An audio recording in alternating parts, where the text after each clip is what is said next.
अच्छा बाबूजी, सर्वप्रथम एक बार फिर से दीवाना film production cold storage Dullapur Ghazipur के सौजन्य से हमारे बड़े भाई दीवाना जी के देख रेख में एक छोटी सा बिरहाना श्रद्धांजलि के रूप में आप लोग के बीच में जाई और हमारे स्टूडियो में हमारे बीच विराजमान माननीय गुरुजी परम आदरणीय बाबूराम यादव गुरुजी और श्यामलाल पटेल गुरुजी उपस्थित हैं और बैठ के शोभा बढ़ा रहे हैं।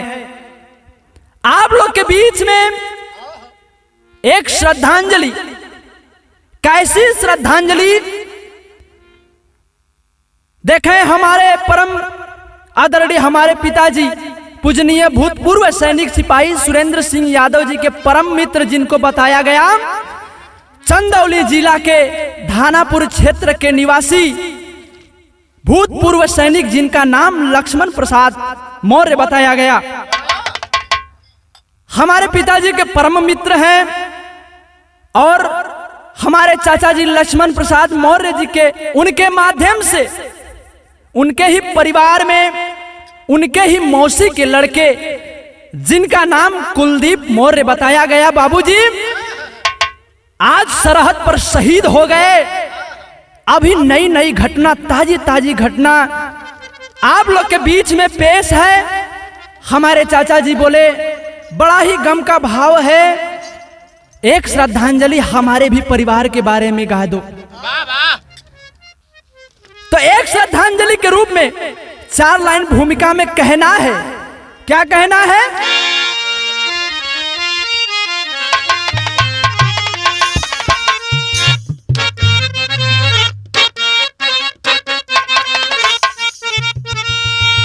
समा के परवान बन के दीवाने,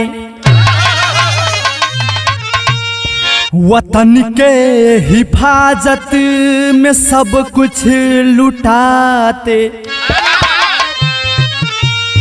खूनी कफन का सजा सर पे सेहरा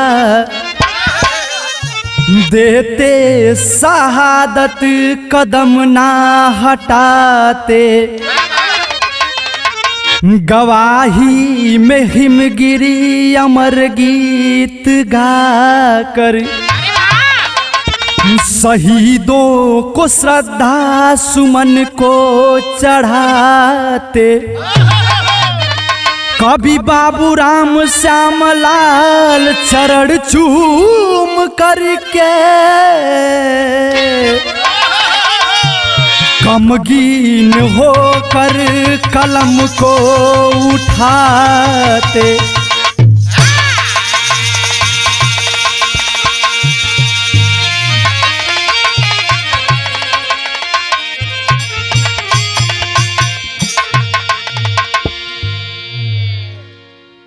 कितना सुंदर गजल का नमूना लिखले हुन कवि जी। हालांकि अभी नहीं हो, अभी शुरुआत हो। कैसे मास्टर साहब, क्या बात है? यो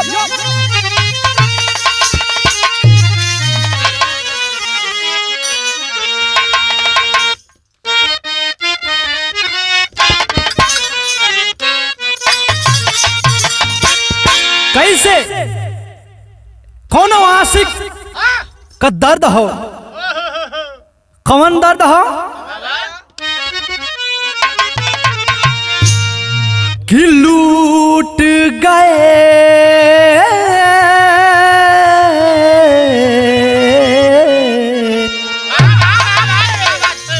कि लूट गए हम प्यार जता के, लूट गए।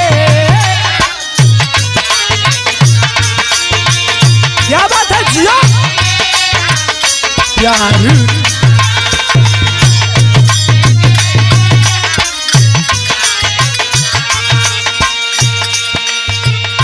पत्थर दिल को पत्थर दिल को दिल से लगा के लूट गए हम प्यार जता के। क्या बात है जियो?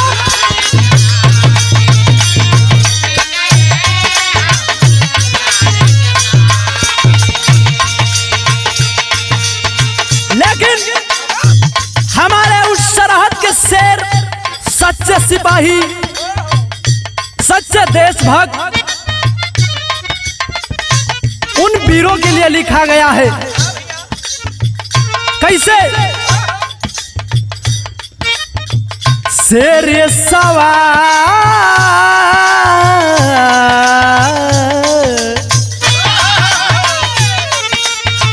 शेर सवार सरहद पे जाके शेर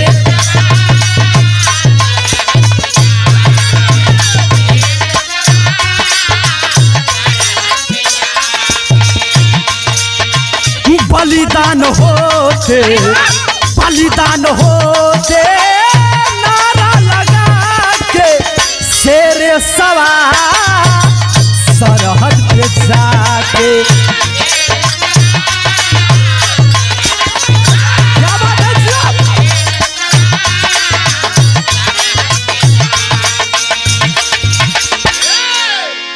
अच्छा बाबूजी, जरा कहानी पर गौर करिएगा, कहानी पर प्रकाश डालिएगा।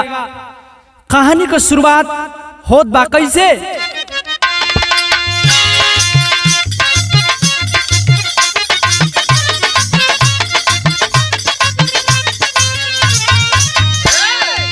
चंदौली धानापुर थाना करीब है, चंदौली धानापुर थाना करीब है, चेतापुरवा की घटना अजीब है।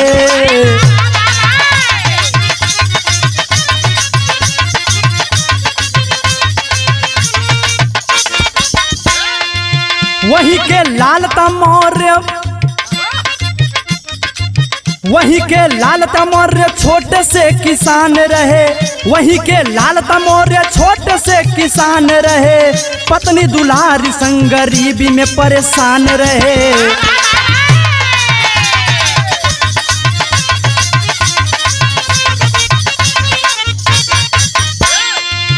पांच गोदी के लाल पांच हो नहार रहे, पांच गोदी के लाल पांच हो नहार रहे, बड़े प्रदीप दूसरे कुलदीप कुमार रहे।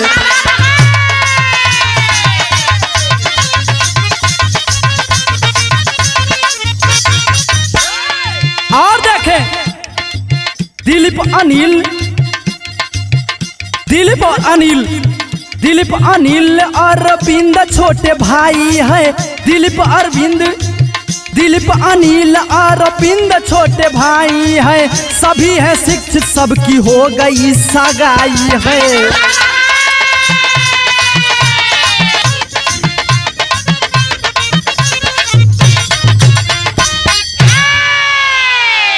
अच्छा जरा गांव और परिवार का परिचय ले लीजिए। गांव का नाम चेता दुबे पुरवा धानापुर चंदौली के निवासी माता पिता जिनका नाम बताया गया लालत्या मौर्य जी और माता का नाम दुलारी देवी। बड़ा ही गरीब परिवार है और इनके 5 पुत्र हैं, जिनमें सबसे बड़े जिनका नाम बताया गया प्रदीप मौर्य जी, और दूसरे नंबर पर कुलदीप कुमार मौर्य जी, तीसरे नंबर पर दिलीप मौर्य जी, चौथे नंबर पर अनिल मौर्य जी, और सबसे आखिरी सबसे छोटे जिनका नाम बताया गया अरविंद मौर्य जी। 5 भाई थे, लेकिन दूसरे नंबर पर जिनका नाम बताया गया कुलदीप मौर्य जी, उनके ही बारे में श्रद्धांजलि है, कहानी है। जरा कहानी पर गौर करिएगा।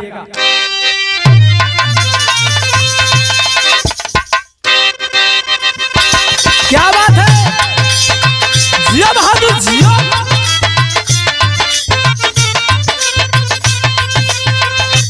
कोनो आशिक अपने मासूका से कहले रहल, कितना बढ़िया बात कहत हो। देखा, जब से नैना लड़ल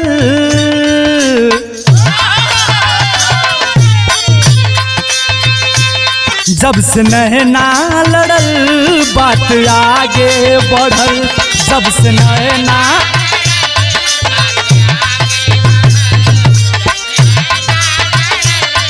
क्या बात है, जब से नैना लड़ल बात आगे बढ़ल, रोज अखिया रहेला इंतजार में, दिल भइल दीवाना तोरा प्यार में, दिल भइल दीवाना।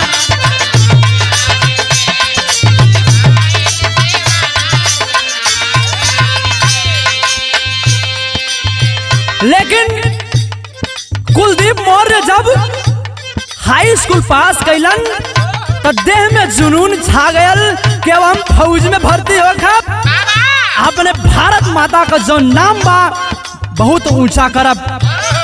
हाई स्कूल से तैयारी शुरू हो गई, इंटर जात जात भइल का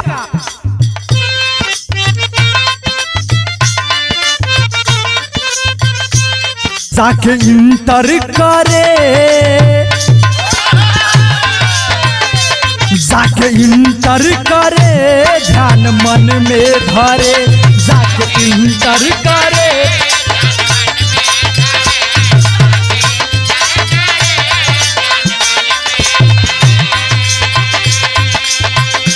जाके इंटर करे ध्यान मन में धरे, हमहू देशवा का पानी पैजवान हो, भारत माता का राखब मान हो, भारत माता का।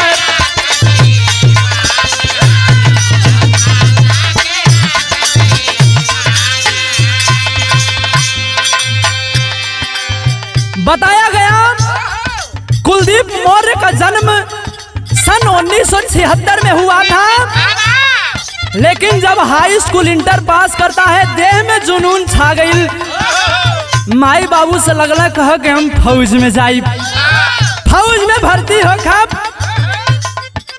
और इस देश का रक्षा करब। देखें देह में जुनून छा गल तो 1995 में भयल का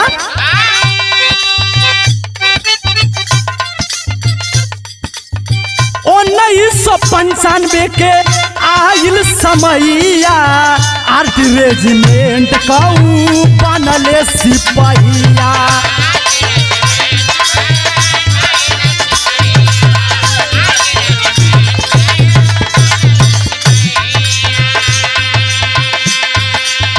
आखिरकार बाबूजी इंटर पास किए और बनारस से दौड़ निकाल के आरटी रेजिमेंट से भर्ती हो गए, फौज में भर्ती हो गए, ट्रेनिंग करने लगे। कैसे ट्रेनिंग जाकर किए आस दिल में लिए, ट्रेनिंग जाकर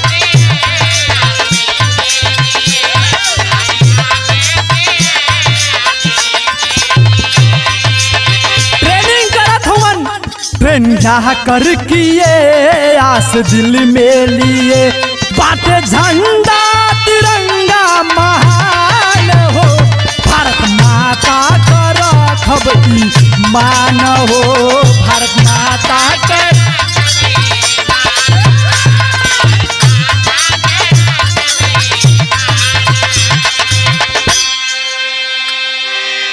देखे बड़ा खुशी का दिन आ गई, कुलदीप कुमार फौज में भर्ती हो गई तो घरे में ब्याह शादी करे बदे दुआर खांचे लगलन,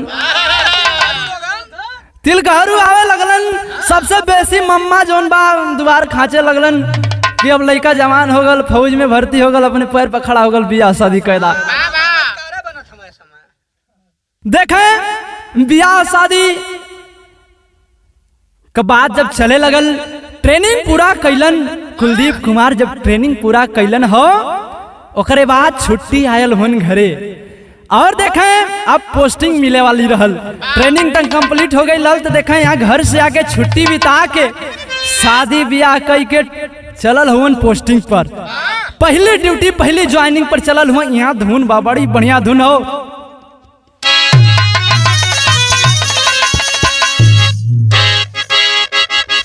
क्या बात है।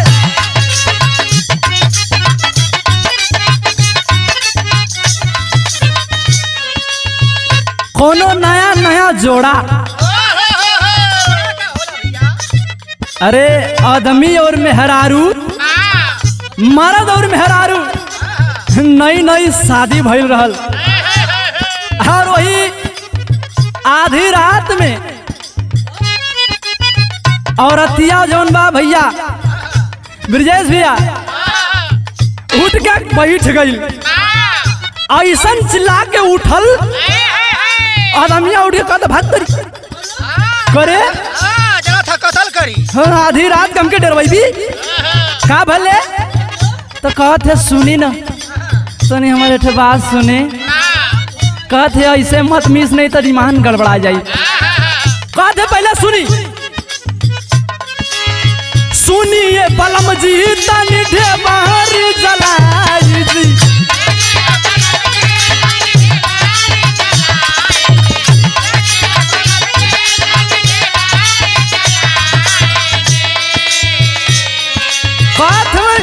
कहे रे आधी रात को ढेबरी कहे जलाई, तो कहते पहले सुना सुनिए बलम जी तनी ढेबार जलाई हमरा चोलिया में, हमरा चोलिया में काठ दूनी गइल बा समाई हमरा।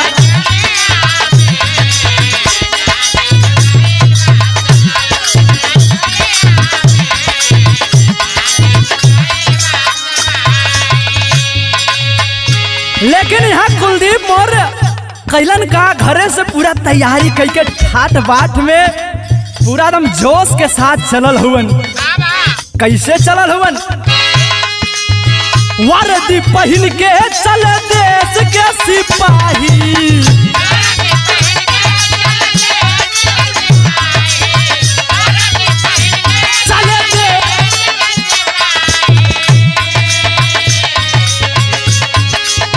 वर्दी पहन के चल देश के सिपाही, माई पाऊआ के, माई पाऊआ के झूमे न सिरावा झुकाई माई।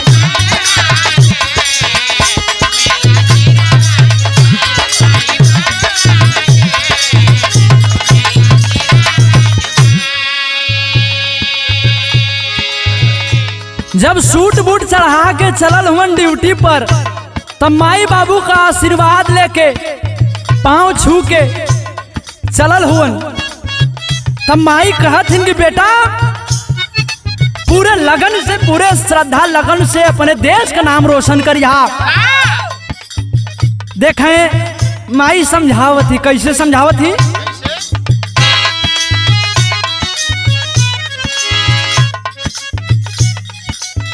दूधवा का कीमत बेटा हमारे चुकई है, दूधवा का कीमत बेटा हमारे चुकई है, दुश्मन के देशवा से मारी के भागई है।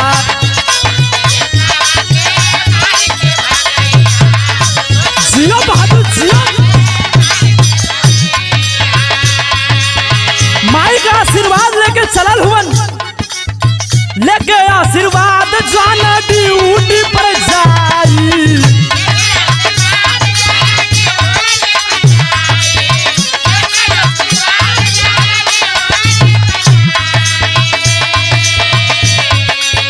लेके आशीर्वाद जाना ड्यूटी पर जाई, माई पौआ के, माई पौआ के मेले सिरावा झुकाई माई।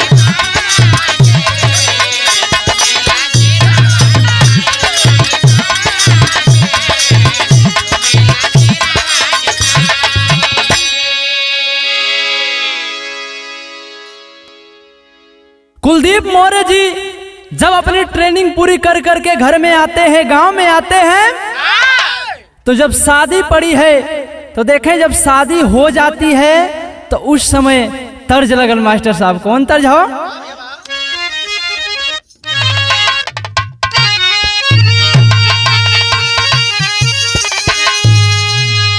ये तर्ज के दादा परदादा लोग बड़े ध्यान से बड़े उठा के गावे। कैसे गावे,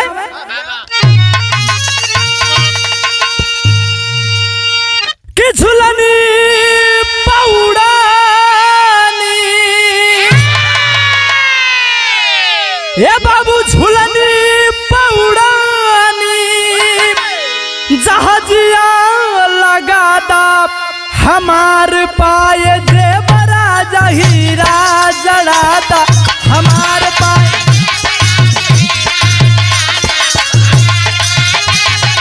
जिया बहादुर जिया।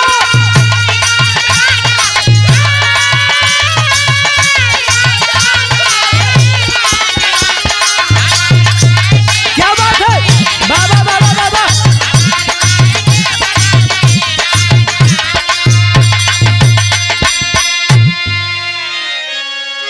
देखें, शादी हो जाती है तो घर में नई नवेली दुल्हन आती है, नई नई कन्या का प्रवेश होता है, घर में पूरी खुशहाली लेकर आती है, मन में अरमान लेकर आती है ससुराल में। जब आती है तो उस समय होता है क्या,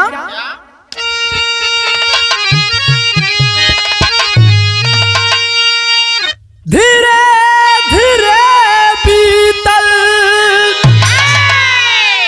ये भैया धीरे धीरे बीतल कुछ दिन के समैया, भइल शादी अइली ममता दुल्हिया।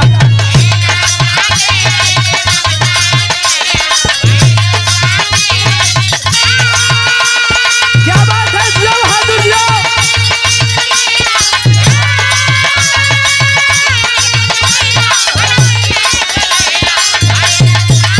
अइली ममता दुल्हिया।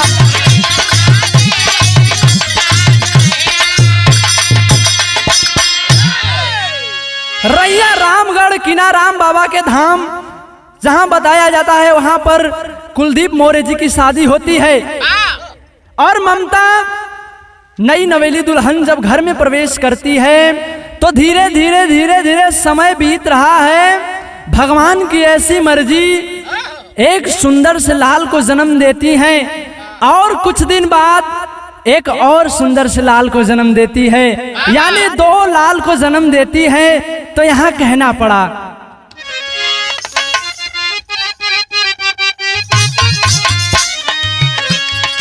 मिलन और संगम 2 गोदी के सुगनावा,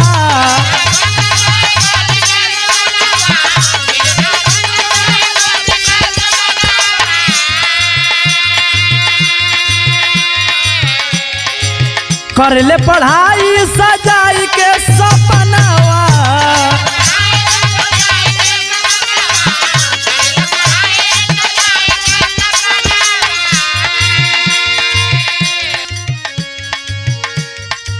सरजय ऑपरेशन में जुटल सिपहिया, भइल शादी अइली ममता दुल्हिया।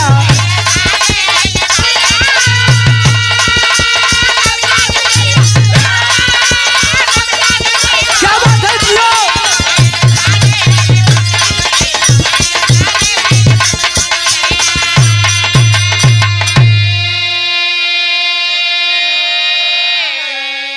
मिलन और संगम 2 पुत्र थे। मिलन मौर्य जब 16 वर्ष के हुए तो सैनिक स्कूल रांची में हॉस्टल में पढ़ाई कर रहे हैं, और संगम मौर्य 12 वर्षीय जो कि डेढ़गांवा में पढ़ाई कर रहे हैं। देखें, धीरे धीरे धीरे धीरे जब 20-22 वर्ष का समय बीता है, 2020 का समय आया है, उस समय हमारे जवान कुलदीप मौर्य जो कि ड्यूटी कर रहे हैं श्रीनगर, जम्मू कश्मीर, रजौरी में ड्यूटी कर रहे हैं। जब रजौरी में ड्यूटी कर रहे हैं तो यहाँ कवि जी बिरहा में एक तर्ज डलन, कौन हो,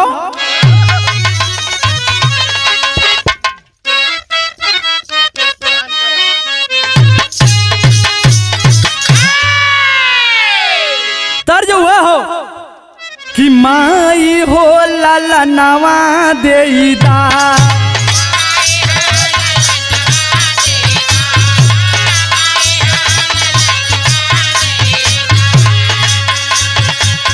बाबू हो सुगनवा देईदा,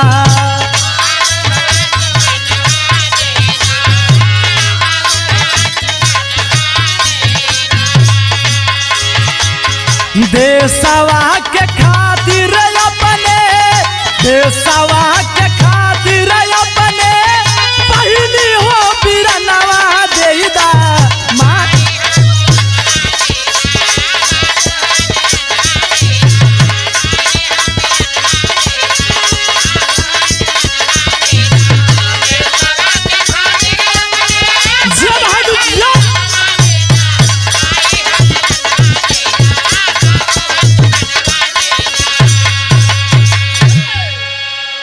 सितंबर सुबह सुबह का समय है, ड्यूटी चेंज का समय है, पोस्ट पर जाते हैं जवान। कैसे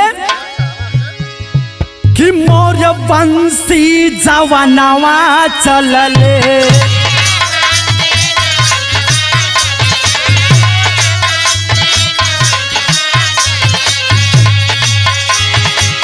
सर्च ऑपरेशनवा चलले,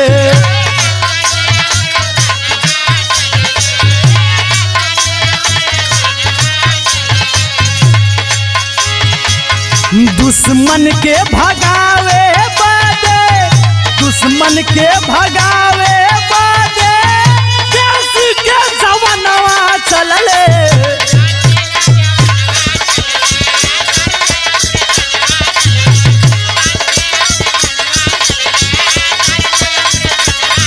क्या बात है?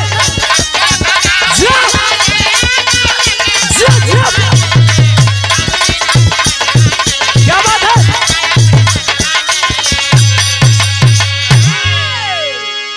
सुबह सुबह भोरहरी का टाइम है, 4-5 बज रहा है। उसी समय पोस्ट पर जाते हैं, देखते हैं कुछ आतंकवादी, कुछ दुश्मन घुस आते हैं और गोलियों की बरसात करने लगते हैं। लड़ाई शुरू कर देते हैं। जब लड़ाई शुरू कर देते हैं तो यहाँ जवान करते हैं क्या,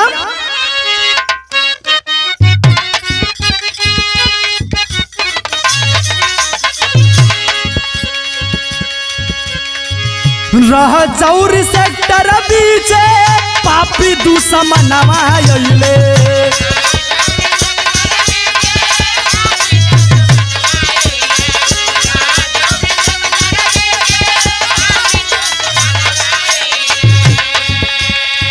करे निगरानी कुलदीप मौर्य तवले छनवा आइले।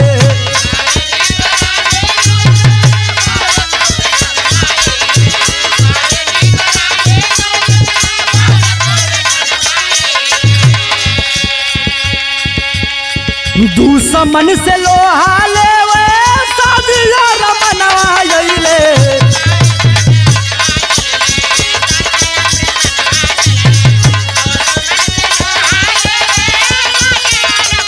क्या बात है जियो?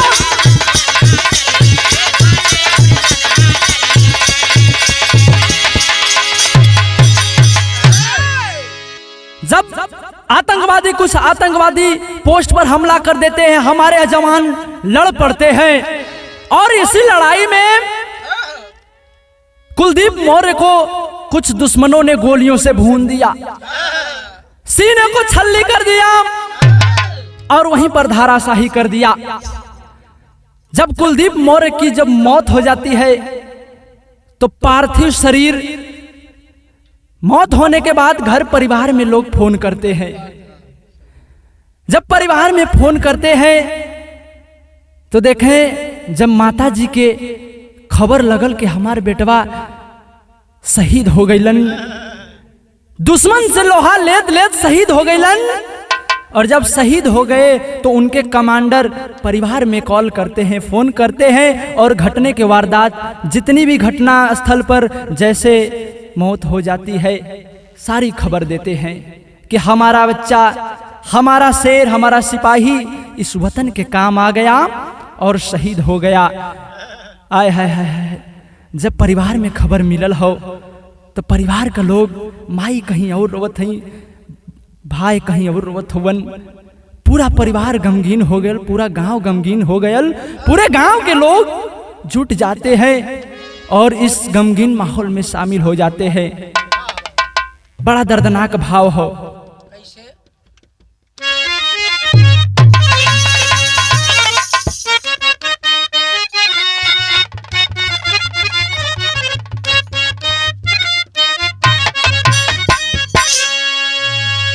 भाव हो कि शहीद के शहादत, कि शहीद के शहादत के लगली खबरिया मतरिया के ना, कि शहीद के शहादत के लगली खबरिया मतरिया के ना, तबरी से झर झर नजरिया मतरिया के ना, बरी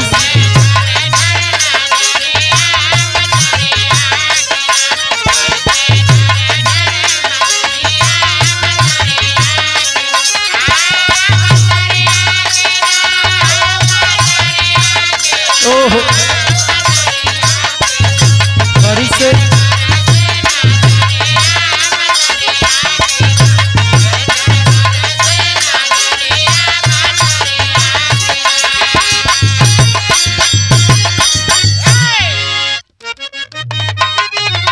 कि छतिया के पिटी पिटी रोवेली गुजरिया मतरिया के ना, कि छतिया के पिटी पिटी रोवेली गुजरिया मतरिया के ना, घेरलस गम के बदरिया मतरिया के ना।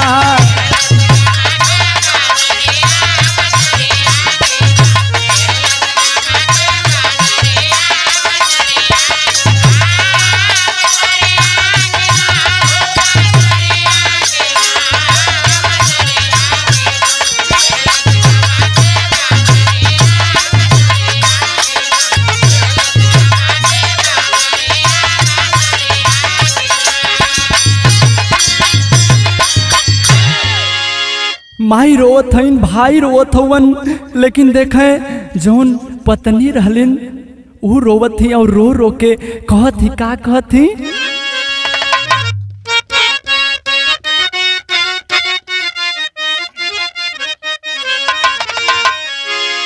कि कैसे पड़ी है मिलन संगम सुझे ना डगरिया मतरिया के ना, हमार मिलन संगम कैसे पढ़िहन उनके के बड़ा करी, कि कैसे पढ़ी है मिलन संगम सुझे ना डगरिया मतरिया के ना, त जनता बैठ के दुअरिया मतरिया के ना।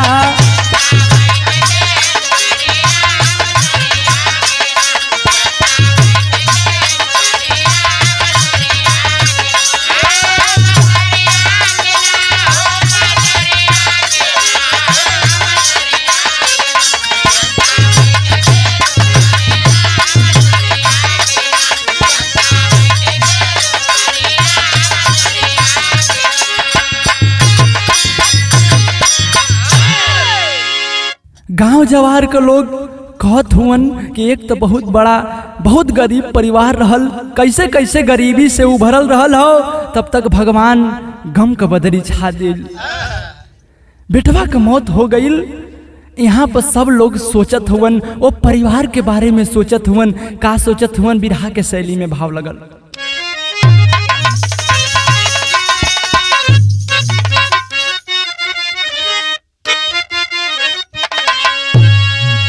लोग सोचत हुवन का कि सवारी के जीवन के बगिया, हे बाबू सवारी के जीवन के बगिया, तो पतझड़ बनल बेगाना विपद का ढीली डारी,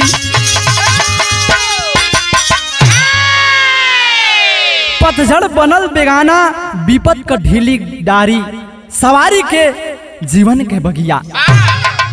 गांव जवार के लोग यह कहत हुन, लेकिन ये बात का खबर पहुंचल पूर्व मुख्यमंत्री माननीय अखिलेश सिंह यादव जी के पास। जब इस बात का खबर पहुंचती है, उस समय करते हैं क्या, मनोज सिंह काका जी को, जो कि पूर्व विधायक रह चुके हैं, उनको आदेश देते हैं कि परिवार में जाइए और उनके गमगीन माहौल में शामिल हो जाइए और किसी भी उस परिवार के किसी भी सदस्य से मेरी वीडियो कॉलिंग द्वारा बात करवाइए। मनोज काका जी आते हैं और तीसरे नंबर पर भाई जिनका नाम बताया गया दिलीप मौर्य जी, उनसे वीडियो कॉलिंग द्वारा बात करवाते हैं। जब बात करवाते हैं उसके बाद हमारे माननीय पूर्व मुख्यमंत्री अखिलेश सिंह यादव जी परिवार का हालचाल लेते हैं, धीरज बढ़ाते हैं, सांत्वना देते हैं और 6 सितंबर को जब बात करते हैं उसके बाद 7 तारीख के बाद 8 तारीख को यानी 8 सितंबर को बाई रोड दिल्ली के रास्ते कुलदीप मौर्य का जो पार्थिव शरीर है वो आता है परिवार में। जब आता है उसके बाद होता है क्या,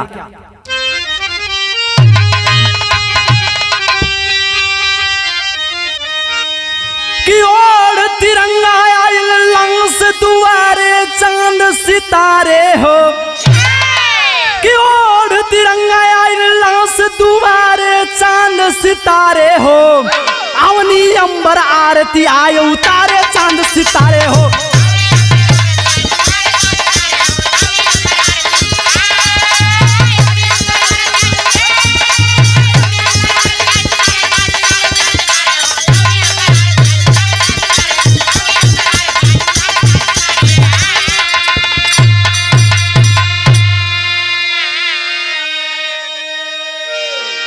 पूर्व विधायक मनोज काका से सपा अध्यक्ष फरमाए हो, अब वीडियो कॉलिंग द्वारा परिवार को धैर्य तब बधाए हो।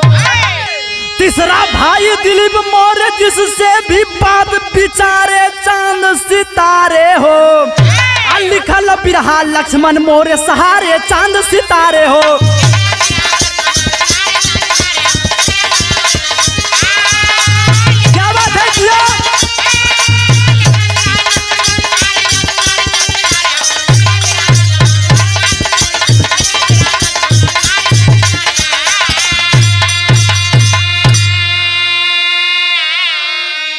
हमारे चाचा जी भूतपूर्व सैनिक लक्ष्मण मौर्य धानापुर के धरती से हमारे पिताजी सिपाही सुरेंद्र सिंह यादव भूतपूर्व सैनिक के परम मित्र हैं।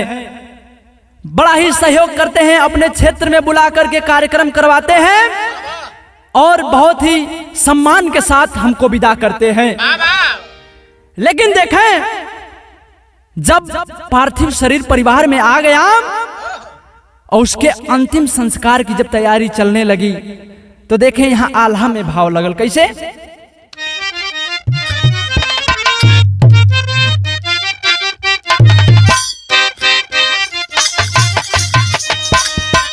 अमादपुर घाट पर जब चिता को लोग सजाते हैं कैसे,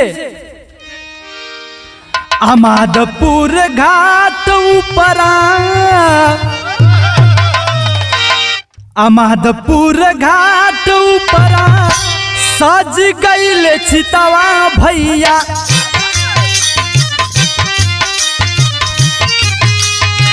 सैनिक सम्मान से भइल अंतिम संस्कार।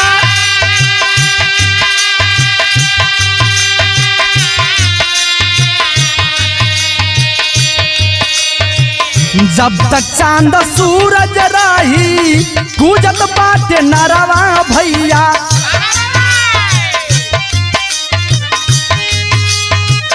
कान्हिया लगावे सब गौवा जवान,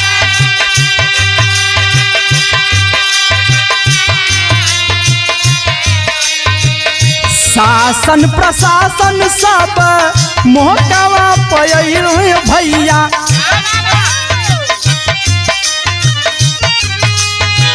रुपया 50 लाख दे श्रीमान।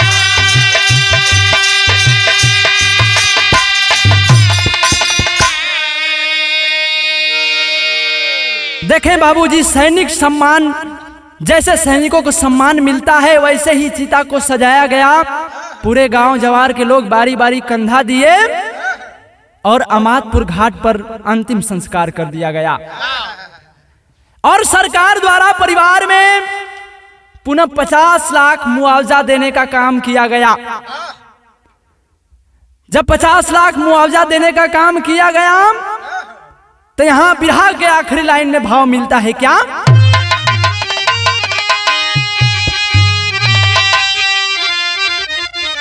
कि चेतापुरवा गांव में अब निशानी बनी है, अमर कुलदीप मौर्य की कहानी बनी है।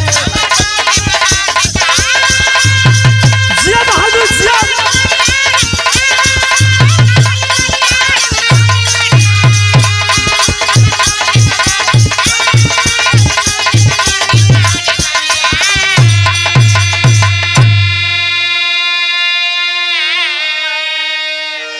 अमादपुर घाट पर पहली बार किसी सैनिक का, किसी सिपाही का पार्थिव शरीर को जलाया गया, अंतिम संस्कार किया गया। इसीलिए कुलदीप मौर्य के नाम से वहां पर उनकी निशानी शहीदी धरती, शहीदी घाट, अमाद घाट के नाम से जाना जाएगा। तो कहना है चौचकपुर धानापुर के हो शहीदी नाम हो, अब बनी स्मारक उसी गांव में सरकारी पैगाम हो। ताम्रित तुल्य गंगा जी का पानी बनी है, अमर कुलदीप मौर्य की कहानी बनी है। जिया बहादुर जिया।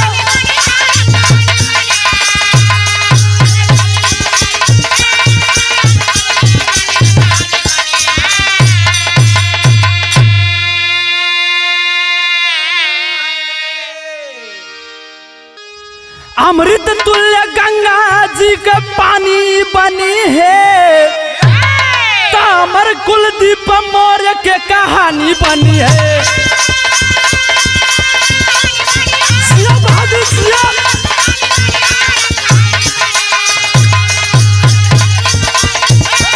क्या बात है बाबा जिया।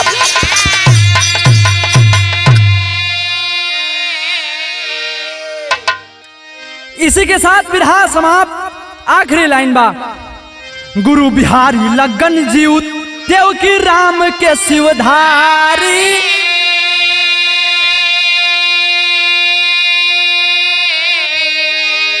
बाबू राम कवि श्यामलाल मुन्ना किशोर सींच फुलवारी।